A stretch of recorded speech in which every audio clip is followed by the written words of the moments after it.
Was there a time in your life that you've spent a significant portion of time in the field of infinite possibilities, however struggled when a moment came to actually concretize this? What do I mean by that?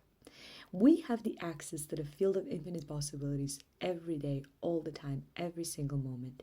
And yet, even upon vibing high and being energetically in line, we still struggle to create something out of this marvelous inspiration that we have the privilege to connect to.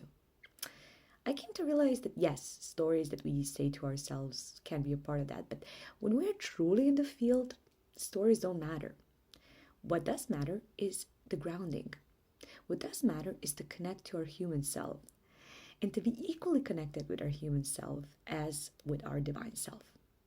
I find the process of grounding not only the process of opening up our first energetic center, root chakra, or the process of activating our natal chart Mars, which is the planet of action and reaction, but really a process of concretizing divine energy and creating a tangible 3D results as a, I would say, as a byproduct of being in the field of infinite possibilities. With this being said, I cannot wait to share with you my 5 top tips on how to ground yourself. Tip number 1, spend time in nature. Upon leading master classes, writing challenges, coaching people, I realized that nothing really helps me to feel my physical presence, to go back into my body, and to activate all of my 5 senses than spending time in nature. It can be as simple as taking a walk in the forest, and if you have an animal that can follow you on that path, please, that's even better. There is something about being present in the present moment, especially when in the nature. After all, we are built to do that, and this is how we thrived as a species. Step number 2, or recommendation number 2, mindful consumption. What helps me to ground the most is to be really truly present upon consuming either food or drink. Now, I'm not going to go down the route of explaining every single thing that you can use, eat, drink, and chant to activate your root chakra, but I will say that sometimes even just being fully present with what you're eating without without looking in your phone and without waiting for a meal to be finished, but really sitting down with your meal, fully present, fully aligned, savoring every bite is an amazing technique for grounding. Step number 3, breath. Now, breath work is extremely powerful, and I found it extremely useful when I want to ground myself. I'm not going to use the same technique as to when I want to inspire myself, because that's already trying to go back to the field of infinite possibilities or trying to stay there, right? It is a completely other premise and a completely other type of energy.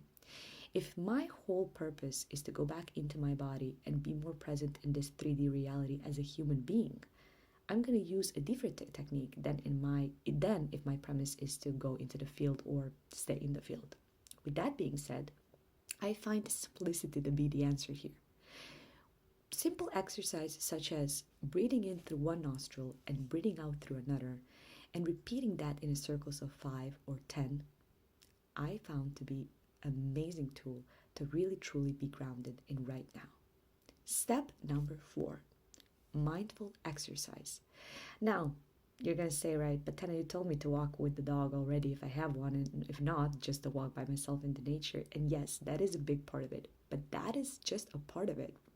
You see, the more focus and presence we put in an exercise, the more present we need to be in the present moment, and the more connected to our own body we become. This is why a activation of root chakra and activation of the grounding process is truly achieved through mindful exercise. I find mindful exercise, especially strength training, to be incredibly useful upon trying to ground myself. Step number 5, laughing. I know you love laughing as much as I do, and this is why I cannot recommend laugh enough when we try to ground ourselves. I usually seek laughing material or go through jokes or even sometimes watch sitcoms. And yes, the most ideal scenario would be actually to have a real life conversation with someone and share that laugh.